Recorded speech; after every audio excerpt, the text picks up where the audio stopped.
বাবাজি, আজকে আমরা পৌঁছে গেছি হাঁটুগাড়া জানুকুণ্ডের একদম নিকটে।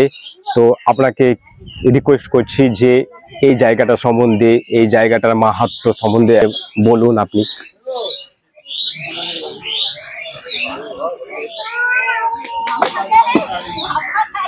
এটা হলো বাবা বীরচন্দ্রপুর। বীরচন্দ্রপুর নিত্যানন্দ প্রভুর ছেলের নাম ছিলেন বীরভদ্র, তার জন্য নিত্যানন্দ প্রভু নাম রেখেছেন বীরচন্দ্রপুর। এক চক্র ধামে নিত্যানন্দ প্রভুর জন্মস্থানে গুপ্ত বৃন্দাবন এখন দর্শন করছেন। এক চক্র ধাম নিত্যানন্দ প্রভুর জন্মস্থান গুপ্ত বৃন্দাবন এখন দর্শন করছেন। তাই নিত্যানন্দ প্রভুর মা বৃদ্ধ বয়সে বলেছিল, বাবা আমি খানি গঙ্গা সাগর যাব।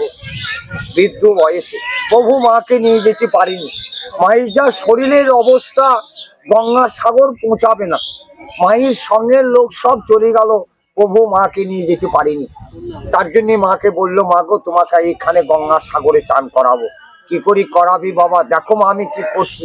সাধনায় বসি যত তীর্থ গঙ্গা সাগর আছে সবাইকে আহ্বান করলেন নিত্যানন্দ প্রভু যে আমার মা বাবা চান করবে, আপনারা সকল মিলে এখানে আসতে হবে। যে যত তীর্থ গঙ্গা সাগরকে আহ্বান করি নিত্যানন্দ প্রভু এই কুণ্ডে নিয়ে এলেন।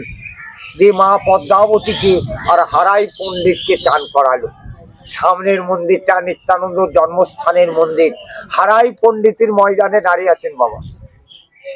জলে যে আছে বাঁকি বিহারী কৃষ্ণ জগন্নাথের মন্দিরের কাছে আছে, দেখবেন মাজা বেঁকা, ট্যাগ বেঁকা, ঘাড় বেঁকা, নামটাও আবার বাঁকা।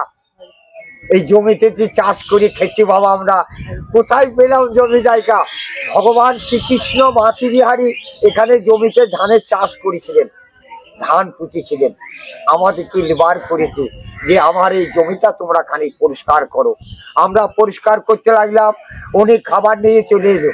এসে বলল যে হারে আমার জমিটা কতটা পরিষ্কার হলো।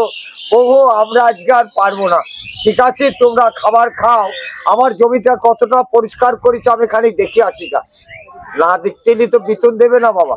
উনি দেখতে যেয়ে 10টা হাত বাইর করি জমিখানা পরিষ্কার করি, উনি ওখানে অন্তর্ধান হয়ে গেলেন। ওই বাঁকি বিহার বিলীন হয়ে যেয়ে সুলঙ্গ হয়ে যেয়ে ইস্কন মন্দিরের কাছে নদী আছে, দেখবেন যমুনা নদী, কদম ঘন্টির ঘাট। যমুনার তীরে যেয়ে নিম কাঠ হয়ে ভেসে উঠলেন। এখানে বাঁকি বিহারী বিলীন হয়ে গেল, যমুনার তীরে যেয়ে নিম কাঠ হয়ে ভেসে উঠলেন। নিত্যানন্দ প্রভুর মার চান করা জায়গা, বাঁকি বিহারীর কৃষ্ণর বিলীন হওয়া জায়গা। যত তীর্থ হলো সারা, বাকি রইল হাঁটুগাড়া। এটা হাঁটুগাড়া আশ্রম। হাঁটুগাড়া যখন নিত্যানন্দ প্রভু যত তীর্থ গঙ্গা সাগরকে যখন আহ্বান করে, হাঁটুগিরি সব প্রভু দিকে নেমন্তন্ন করেছিলেন। হরে কৃষ্ণ হরে কৃষ্ণ হরে কৃষ্ণ।